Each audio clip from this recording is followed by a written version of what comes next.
Begin our coverage with NewsNation's Brian Entin live from Tucson, who broke this story about the FBI with 40 pictures going around to gun stores. Brian, any idea who these 40 pictures are of or how the FBI arrived on these names? No, it's a good question, Leland. We do not know the names, but we know that they showed up to several gun stores in Tucson with a list of 40 names, and they also had 40 pictures to go along with the names. So they know who the people are, and that they asked employees of the gun stores whether they recognized any of the names or pictures, if they had been in the stores recently, or if they had bought a weapon. So that is new. It seems like they're narrowing the field there. Also new, Leland, we are waiting on confirmation that DNA has been entered into the CODIS database, DNA from a glove that was found 2 miles from where I'm standing outside Nancy Guthrie's house. And this is significant, and it could happen at any moment. As our last check-in with sources, it has not been entered into the CODIS database, but when it is, it could perhaps generate a match with someone else who's already in this federal database. Another, when criminals are arrested, their DNA is entered into this database. And Libby Dean, our White House correspondent, is reporting, which this is also new, that there are now unnecessary delays. This goes back to what you were talking about with the sheriff and criticism of the sheriff. The FBI tonight, according to Libby's sources, are saying that there are unnecessary delays because the sheriff decided to send that DNA to a lab in Florida. So it's in Florida. It has to come back to Arizona before it can be officially entered into the CODIS database. And Libby's sources are saying if he had just listened to the FBI and sent it to Quantico to be analyzed, they could have entered it into the database immediately. So they are alleging that is causing additional delays in the investigation. Leland?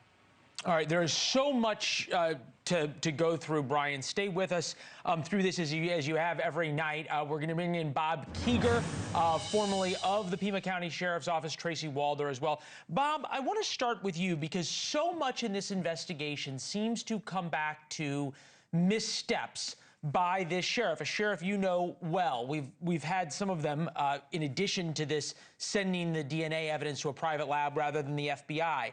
Delayed FBI assistance, crime scene released quickly, missed the roof camera, delayed thermal imaging plane, no grid search, unaware of the Guthrie family video when it was released, blocked the FBI from certain evidence, no clear leader in the investigation. The sheriff has had to make backtracking statements.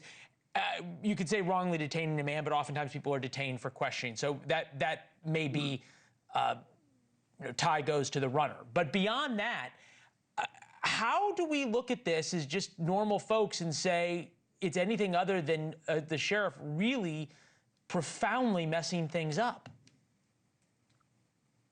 Well, what I'd like to start to say with is that the folks on the ground, I'm certain that they are working their tails off. No doing question. What they can with the information that they've got, working hard. A lot of the things that you spoke of, Leland, there can be some reasonable explanations to a few of those.